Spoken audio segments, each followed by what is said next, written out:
Come along with us as we explore the broad world of preservation and the work being done to preserve, interpret, and save our past in a 21st century world. From aquaculture to historic foodways to forensic modeling, we're talking weekly with experts from across the globe. This is your host, Nick Redding. Welcome to PreserveCast.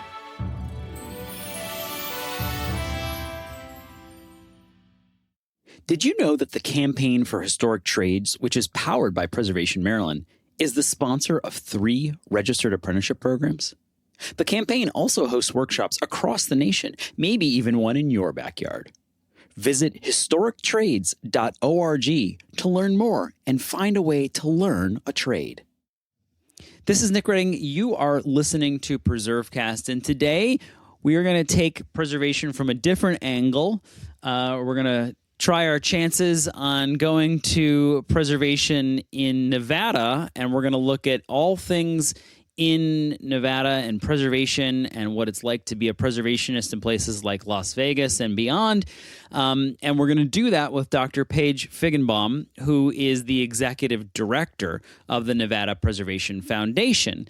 And we're going to be talking about what that looks like and how folks can get involved and learn more about the history of this unique part of the continent.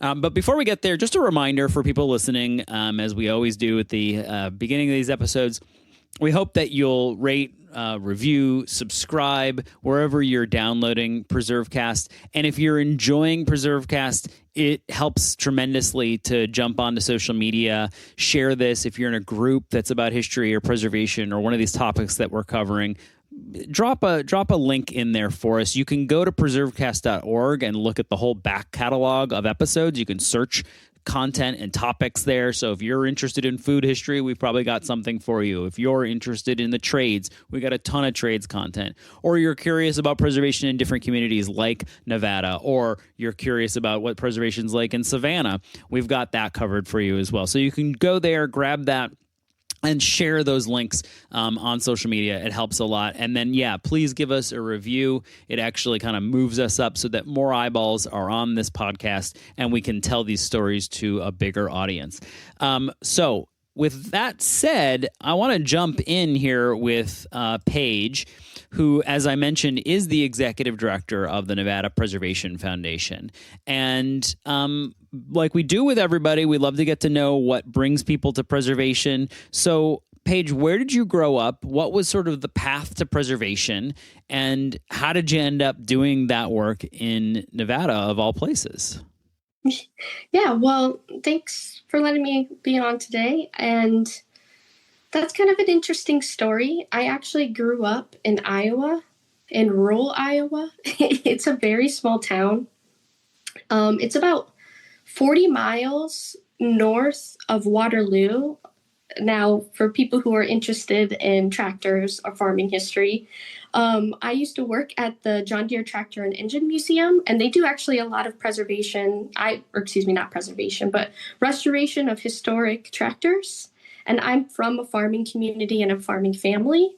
And so that kind of was part of my process of really getting interested and, I guess, in the terms of saving old things.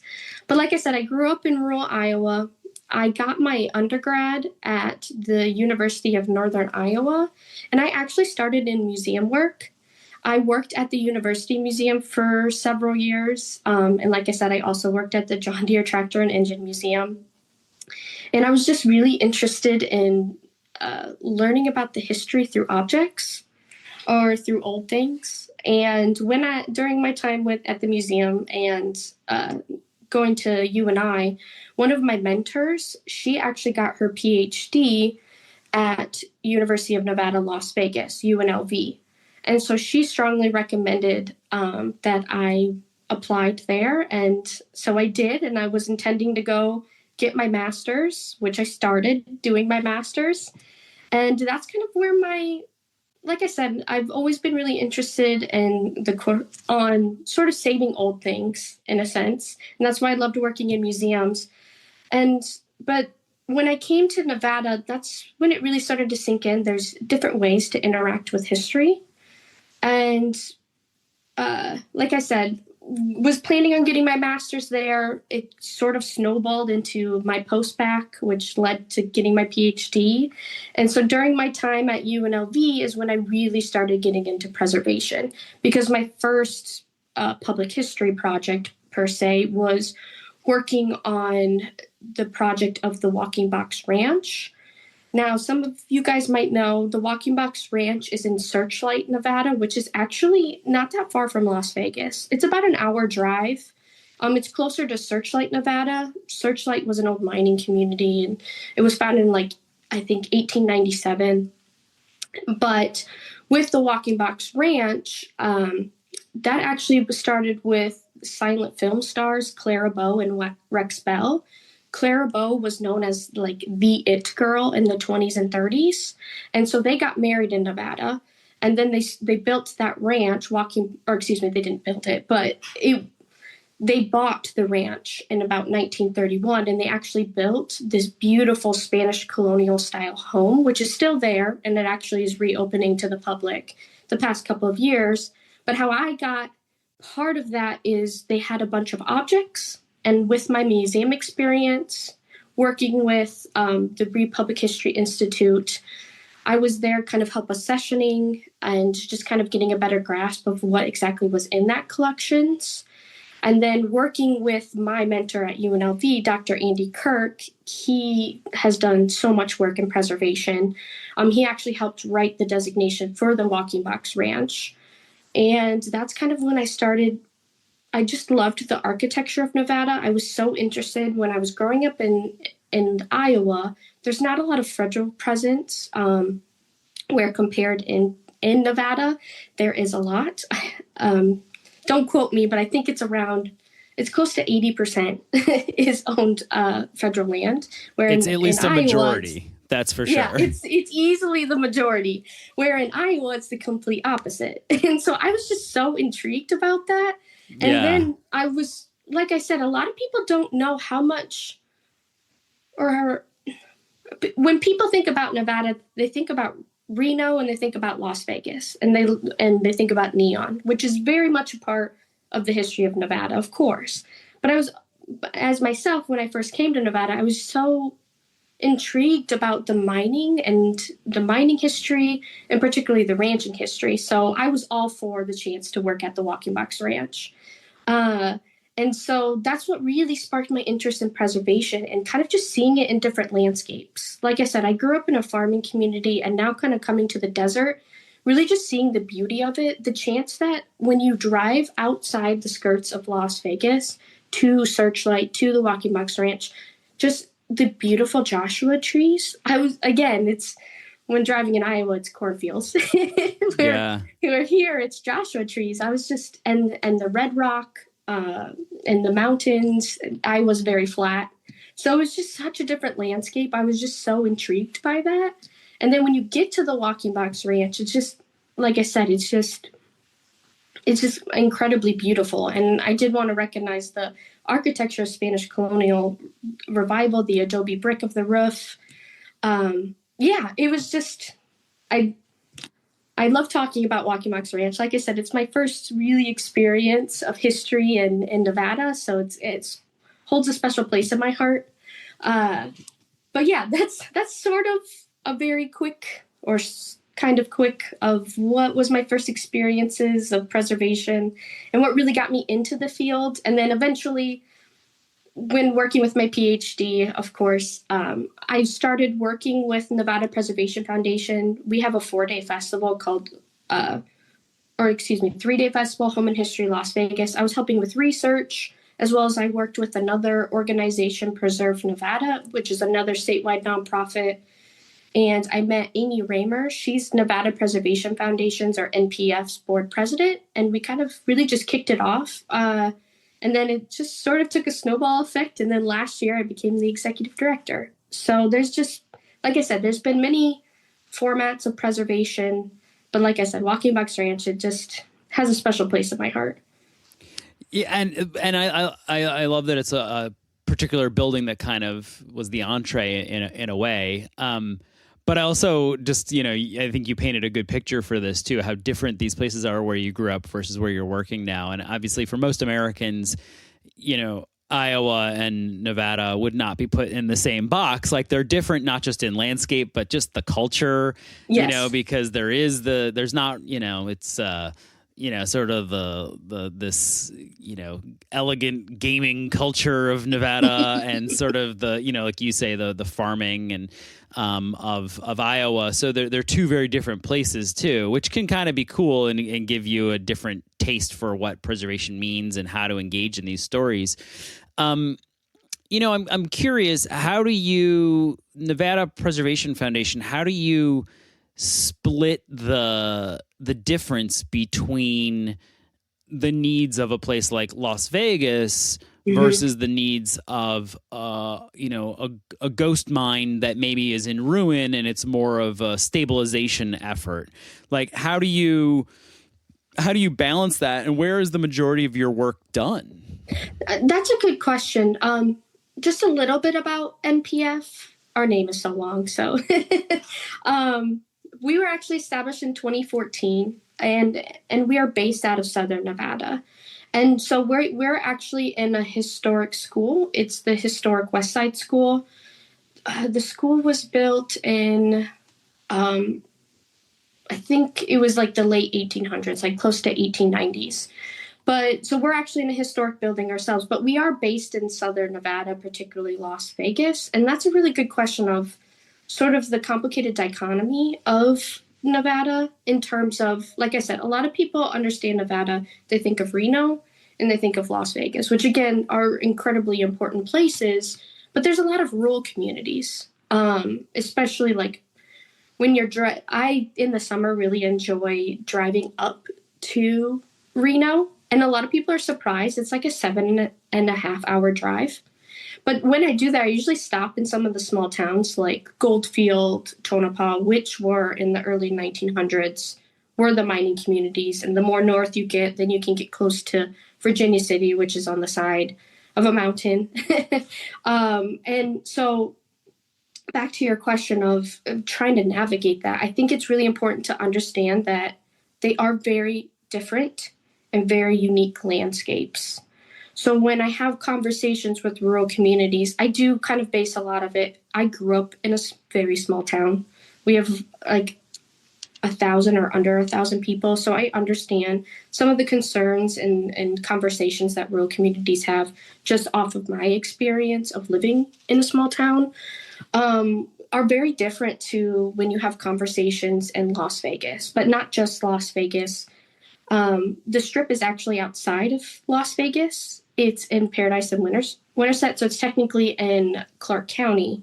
And that's also really an important dynamic to understand as well, is that exactly where are these communities located? Because they really have a strong sense of identity of if they are from Las Vegas, if they're just from, or if they're not in Las Vegas, they're in Clark County. Like I said, Henderson is also really important, but it's a smaller city compared to Las Vegas, but they're only 25, 30 minutes away from each other. So it's really when I'm coming to having conversations with, like I said, I'm having a conversation with someone in the city of Las Vegas to someone in Henderson or someone in Goldfield and Tonopah, I need to have kind of a different frame of understanding that they're going to have different conversations and concerns, and they are unique and different. That we shouldn't just be bleeding them into Las Vegas, but they are actually Henderson, or they are actually Goldfield and Tonopah. And again, I think it really does help from my experience of growing up in a small town. I've heard a lot of the same conversations. I think that, like you said, they are very different. No one would pin Iowa and Las Vegas or Southern Nevada together or Nevada together, but they are in similar, and a lot of people have the same concerns in small town Iowa than they do in small town Nevada as well. So Paige, we've talked about the differences in sort of rural versus urban, and I want to unpack a little bit of that because I think people will just be interested in what preservation looks like in a place like Vegas. But what kind of services do you guys actually provide? Because I know a lot, I mean, for every preservation group, there's a different way of doing this. There's no one way of doing this. And how, as a, you're not exactly new, but, you're 10 years in now, as an organization, that is. What kind of preservation work are you at MPF doing? How do you sort of structure the work and attack the challenge of saving history in Nevada? Well, and also just to kind of set some context to the efforts that we do is, especially here in Southern Nevada, particularly Las Vegas, people have this misconception that we're always blowing things up. It's particularly like the Strip, which, yes, there is a lot of change, and there's a really big focus on development, which is nothing that we're opposed to. It's just we try to educate and reframe people of what development could potentially look like. And with that, like you said, we are kind of younger, on the younger side. We are about 10 years, but also we are quite small. This was before my time, but I think you've probably heard this. COVID was hard. So it had some transition with our organization. And so when I started last year, it was really trying to frame what is our organization going to look like moving forward.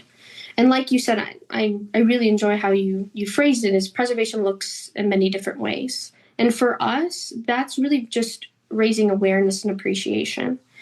And we do that through research, education, and public programming. And what I mean is, a lot of people are surprised how many historic neighborhoods are near the Strip. Like I said, everyone really gets lost in the neon lights, which is a good thing. Please visit the Neon Museum. It's great.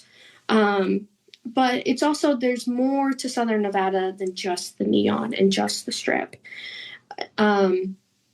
And so, like I said, there's tons of historic neighborhoods that have some fantastic history, such as the McNeil neighborhood, Beverly Green, Scotch 80s, John S. Park, and particularly Paradise Palms. For some of you California listeners, if anyone's really interested in mid-century modern, with Paradise Palms is one of the first master plan communities in Las Vegas, or excuse me, not Las Vegas, in Southern Nevada, I will say. And it's really an epitome or a great example of mid-century modern architecture.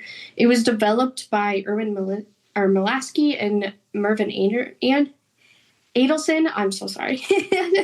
And so it was originally supposed to be about 300 homes, and then it really kind of expanded over to about 1,000 residents. It has like 720 acres. It's if anyone's a big fan of the Casino movie, that was filmed right by, you can actually still stand in some people's backyards, and you can see the perfect shot of it as the plane is an emergency landing in the golf course. Like I said, it's a great example of MCM homes. Like I said, architects Dan Palmer and Kreisel, which is well known in California. That's why I was relating them to. But as I was talking about, there's some just great historic neighborhoods, some great architecture, and it's really interesting listening to the people and their connections to that. And so that's what NPF really tries to do. We try to have bike tours of those historic neighborhoods, walking tours, talking about the architecture. We actually have a tour, part of our Home and History Festival. We call it the Vintage Vegas Home Tour. People get a chance to walk in some of these homes. And what's great is you can see the interior designs. You can see the relation of quote unquote vintage Vegas or historic neighborhoods, but the historic interior designs. But you also get to really listen to the people's stories and their connection to history. And I think that's where people really get the ability to connect and foster an appreciation and awareness of the entire history of Southern Nevada. And that's the effort that I, as becoming the executive director a year ago, is really trying to lay that foundation. Because if people have that understanding and history of Southern Nevada and the appreciation of historic neighborhoods and homes, then they will be kind of part of that effort of advocacy. And with that advocacy is saving those historic neighborhoods, of saving those historic buildings. And now circling back of what I was beginning in my long monologue of talking about the importance of understanding there's more to Las Vegas than it, quote unquote, being constantly blown up, which again, that's not what really happens, is our understanding of development is the importance of adaptive reuse and still using these historic buildings for contemporary use. And I think a really good example of that is there is an arts district called 18B. Many of those buildings are historic, early 1900s, but they're used for contemporary use. They're used for vintage shops, breweries, antique stores. It's just a beautiful artistic place where a lot of the locals in the community, a lot of locals and community members come together. So that's usually the effort. Like I said, we're small but mighty. I can't thank enough our volunteers. We're very volunteer driven. But with them and their support, we have these educational programs to bring awareness and have people have an appreciation where when there is something that's under threat, we can really try to quickly mobilize them. That's what I hope for the future is mobilize them and really just, again, bring more awareness and support to save these historic buildings. So I think that's interesting that it's sort of an educational and advocacy, educational primarily, and then advocacy followed focus, and that kind of makes. I'm curious if, in my mind, it makes sense this way, but I'm curious what you would say to this. Is do you think that that's because the preservation ethic in a place like Vegas, in Southern Nevada, in Nevada generally, just because it hasn't been prioritized or it hasn't been the focus for a long time, is that, or maybe I'm wrong, but is that why it's so important to be sort of to develop that ethic of preservation? You know, because you think about some places like a New York or even in LA where they've been doing preservation for a long time, that it's sort of ingrained in the ethic of those communities. Is that part of your challenge, is kind of creating a preservation ethic or elevating it? Or do you think one exists and you just need to make sure people know that there is history there? Because what I'm getting at is, do people sort of perceive, is the perception, like you say, about this demolition and that kind of thing, but also that there's sort of a newness, there's a new sheen to everything that, well, how much history do we really have in this place? Are you combating that question as well in your efforts? Yeah, you're totally right. I think it'd be hard to define exactly the ethics of preservation. I think you described it great in terms of we're just new. And with Southern Nevada, we developed very quickly. We are in Nevada itself. We are one industry economy. It was mining. And then in the 40s, it quickly transformed to gambling, and it felt like our population, just especially in Southern Nevada, it just changed overnight. Now, obviously, it didn't change overnight, but our population grew very quickly, and then it really just started to grow into entertainment. And now I think we're recently really seeing the presence of sports as well. F1 was just in town, and that's why I bring it up last weekend. And so, like you said, it's in some of the, like in Maryland, it's in the very fabric of you guys. And I think it's, for us, it is there. There is an undercurrent. There's a huge surgence of it in the 1960s. The Warren family, Elizabeth Warren, did phenomenal work. She's just one of many of them. But they did really phenomenal work on really making that efforts of preservation. And as you described it, it's really, we just need to bring a platform of, there are great organizations all around Southern Nevada that are really making the effort of preservation. It's just bringing more of an awareness of it because, and I understand with the Strip, people go to the Strip and it almost feels like you're in a bubble. You go, and actually people are very surprised how big the Strip is. People think you can walk it in like a couple hours. Please don't try to do that. Your feet will be very sore. But I almost feel like people kind of get stuck in the bubble of the Strip, and it's sometimes hard to look up, per se, or look out.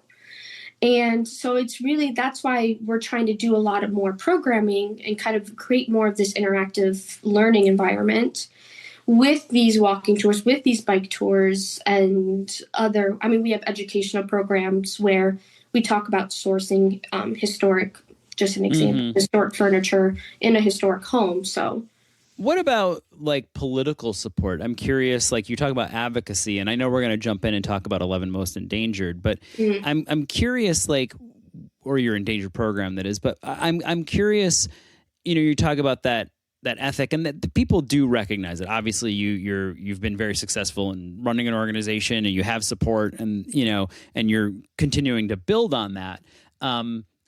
This is not something that like, well, one state has this figured out and Nevada doesn't. Like, everybody is dealing with this, but I'm curious what the challenges are for dealing with elected officials in the communities that you engage with. Is there support for it? Are they surprised by it? Are they intrigued by it? Is it sort of all of the above? Have you identified champions for this kind of work? What does it look like for that piece of the preservation puzzle? Well, for me, just from my experience, like I said, I did not grow up here. I've been in Las Vegas or Southern Nevada for close to 8-9 years. So I've been here for a bit.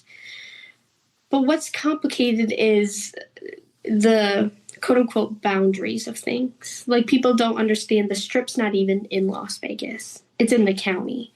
And then even when you kind of get downtown, the different wards of where things are located, Ward 3, Ward 5.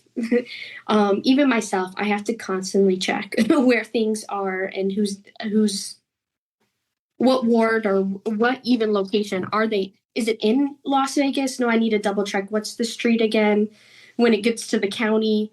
And so with that, it adds a lot of complicated layers of like, who am I supposed to really be reaching out to about this?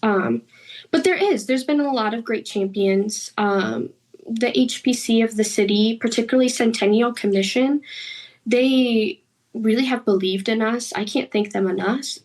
They've really actually provided some great funding for us through their license plate program.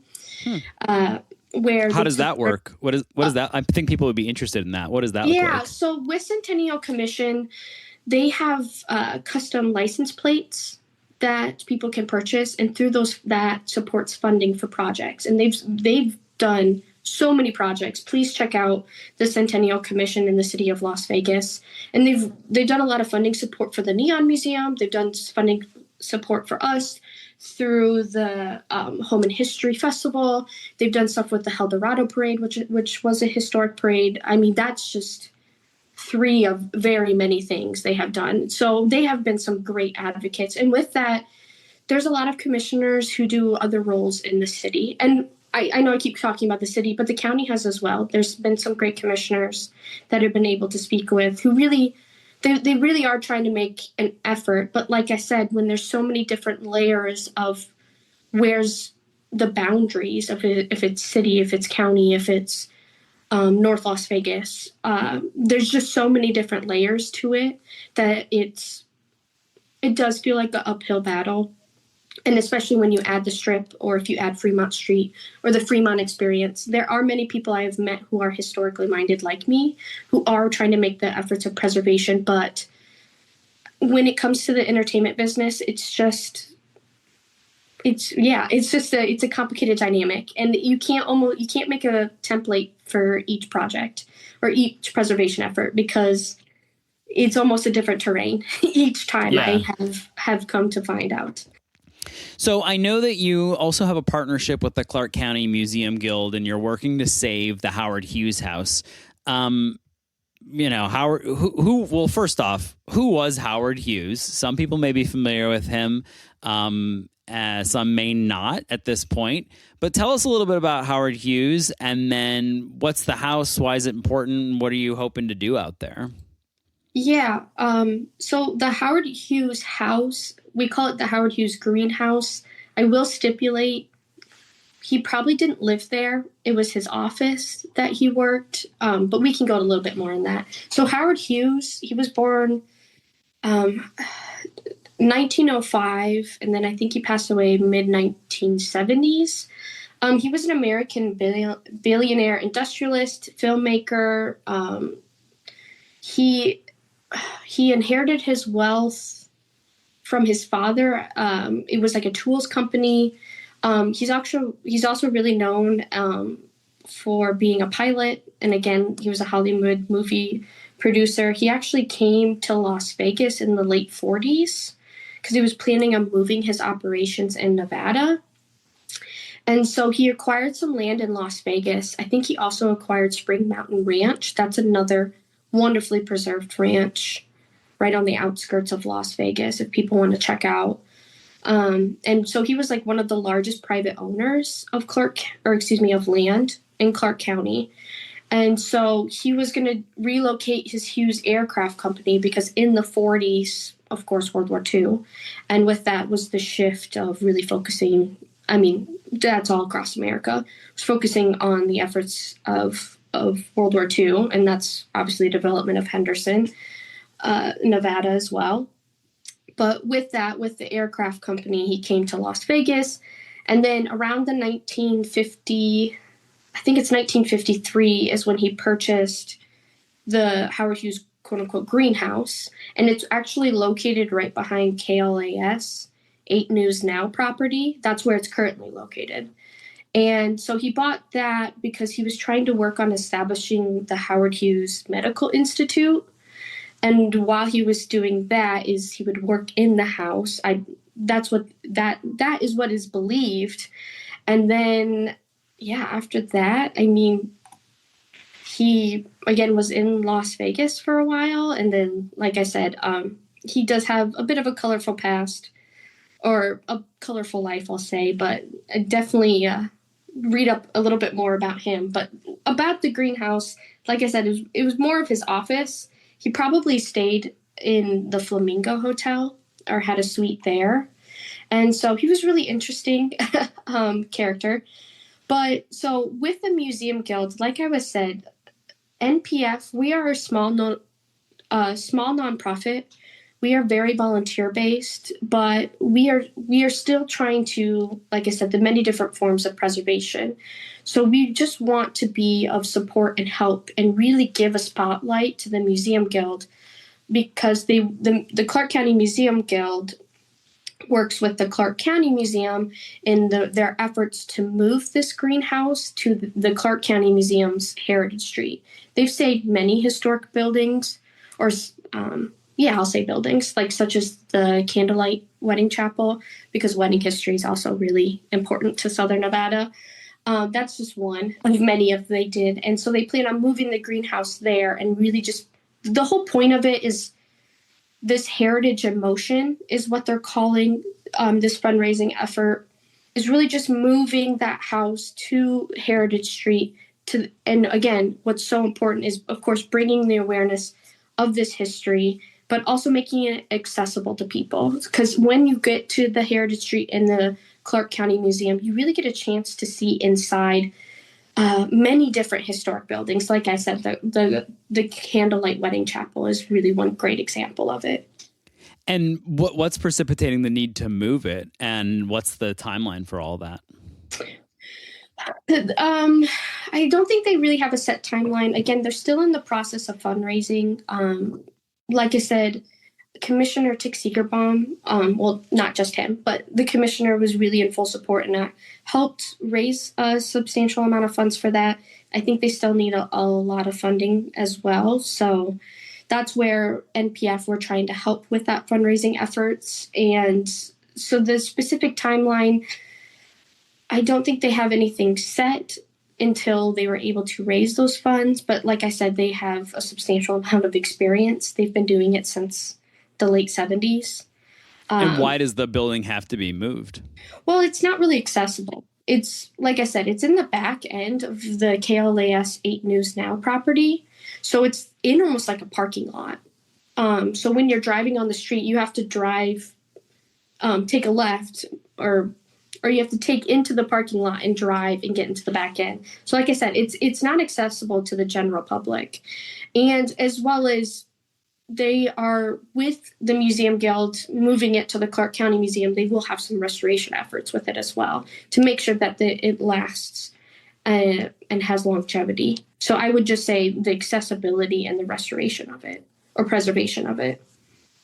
So, I think it's interesting to hear about how preservation is playing out in all these different communities, and your efforts to get across the state and talk to different groups about this work, and highlighting these different projects, and particularly this Howard Hughes project. For people who are interested in learning more about the Nevada Preservation Foundation, where do they go? And particularly, I know you mentioned the tours that you do in that 3-day festival. When does that happen again? If people are kind of thinking about making a trip out there and would want to be at something like that, when is the time to come and see all that? Yeah. If you want to see our 3-day festival, we usually have about 35 plus events. Like I said, walking tours, bus tours. We do educational programs in historic homes as well. We have an oral history happy hour. We like to work with local businesses where people get a chance to tell the stories. Like this December 14th, I believe, we're going to have an oral history happy hour in the Historic Commercial Center at this Balkan restaurant, and we're going to hear stories about the holidays. So we're going to have all type of that programming. It's going to be April 16th through the 19th of 2026. But if you really want to learn more about Nevada Preservation Foundation and what we do, please go to nevadapreservation.org. You can sign up for our mailing list. We also have a monthly newsletter. That newsletter just kind of tells just a range of topics about what are other preservation efforts that are happening across the state, learn a little bit more about Las Vegas and Southern Nevada history, as well as some of that upcoming programming. So yes, please come visit us for our Home and History Festival, April 16th through the 19th of 2026. And of course, follow us on social media.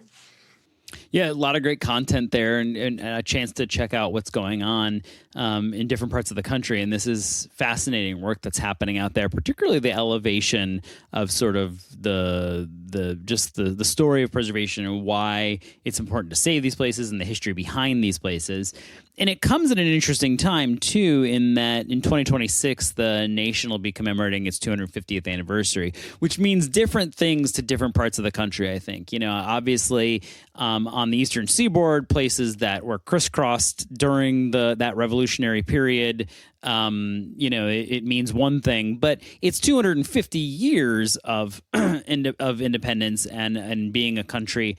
And so, that can mean different things in different parts of the country. I'm curious what you are seeing from the vantage point of Nevada about the 250th. How is it being recognized, commemorated in a Western state versus how perhaps we're seeing it play out on the East Coast?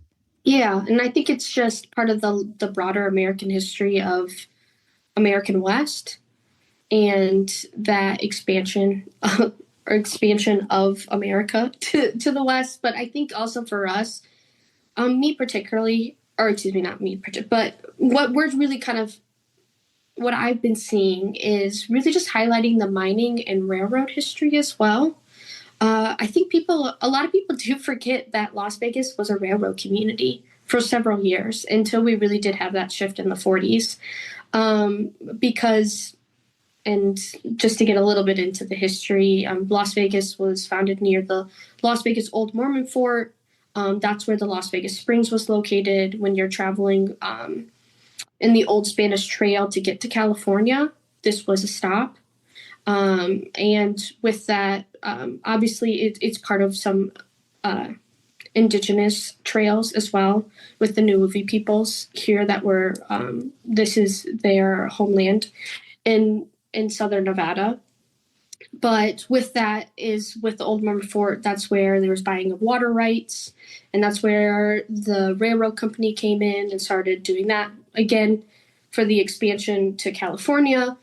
And then that's where in 1905, Las Vegas was founded. And like I said, it was a railroad community. And a lot of people don't really know that. I mean, I would say even people who do live in Southern Nevada. So that's something that I've been really seeing as well. And of course, highlighting the mining and the military history in the 40s. And then eventually, the huge entertainment culture that we have here today.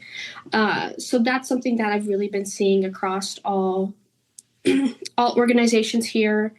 And I think what for us, for Nevada Preservation Foundation, it's really just highlighting the many different communities that are here in Nevada. Like I said, there's a lot of ranchers, there's a lot of miners, or there's still mining here in Nevada as well, but it's also the different communities really highlighting the historic West Side. The historic West Side is where there was segregation in Las Vegas. That's where the African American community was as well. Also acknowledging the Nuuvi peoples are still here. They still have a great community. Again, still really important for the historic neighborhoods that really just helped define the community of Southern Nevada. And again, just really focusing on our bringing that awareness to the public, and we are a small nonprofit, so we really want to strengthen our partnerships across Nevada. So, yeah, and I think that given the attention that history in general will be receiving in sort of the public consciousness next year in 2026, this is a big moment for historic preservation groups of all sizes and in all locations. The American story would not be the American story without Nevada, and particularly without Vegas. I think probably for a lot of foreign eyes elsewhere in the world, Vegas is almost synonymous with America. Like that, it's that aspect of the culture, is a big part of what is projected internationally. And the bright lights of the Strip are a big part of that story. So you have an important job there. Before we go, we always ask people their favorite historic place or site. So it doesn't have to be something in Nevada. Obviously, you're welcome to go far afield and not offend anyone in Nevada. So that's okay. But I'm just curious. What do you love? I think I kind of gave it away at the beginning of this interview. I love the Walking Box Ranch. It was my first taste of Nevada history when I got there. I still really appreciate rural communities. I grew up on a farm, like I said, so I really do have an appreciation for that. And yeah, I would have to say the Walking Box Ranch. Also, Clarabeau's bathroom in the house. It's on the second floor. It's beautiful purple tiling. And then she has in the bathroom, the shower has that beautiful purple tiling. And then she has just natural light coming in with the makeup where she used to do her makeup. That kind of won me over when I was first able to tour the house. So yes, again, I would say the Walking Box Ranch. Well, that's a great place to end the interview, and a new site for us, certainly not a repeat. We have not had someone call out that site yet as their favorite historic place. Paige, it's been a lot of fun talking with you. Looking forward to seeing how the organization grows and overcomes challenges and saves historic places, and would love to come out sometime and be there for that big festival and history and house tours that you've got planned this upcoming year in April. Thanks again for joining us today. This has been great. Yeah, thank you. This was a lot of fun. PreserveCast is recorded in Maryland and is powered by Preservation Maryland, a nonprofit organization headquartered in Baltimore, Maryland. Since 2017, the podcast has told stories from around the world about how people are documenting, caring for, and interpreting the past. If you want to support this effort, please visit preservecast.org to learn more and keep on preserving.